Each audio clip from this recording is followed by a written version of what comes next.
And I challenge salespeople today to really look at how can they best go out and impact each level of the process in a way that, increases their probability of success. Yeah. It's interesting. Carson, both Bernadette and I shared a short period of time at Computer Associates. I was there in the mid '90s, I guess, late to mid to late '90s, and actually it was a little bit earlier than that. It's like And when you were in grade school, Tom? Or? yeah, I was 6, 7 years old. It was, Yeah. Hey, Well, thanks, Tom. That says a lot about me. well, you were You were in kindergarten, yeah, right? yeah, you were both. But I remember, I remember we went to a meeting.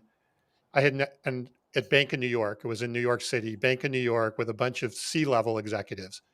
That a nice boardroom up on the 80th floor or whatever it was, like big deal.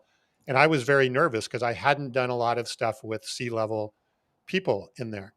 And Carson, you said it, I got in the meeting and, I had all this coaching, from my manager. You can't do this, make sure you do that. You had briefcases at that time and suits and ties and stuff like that. And I remember that something happened and I got up on the whiteboard and I whiteboarded out something in there.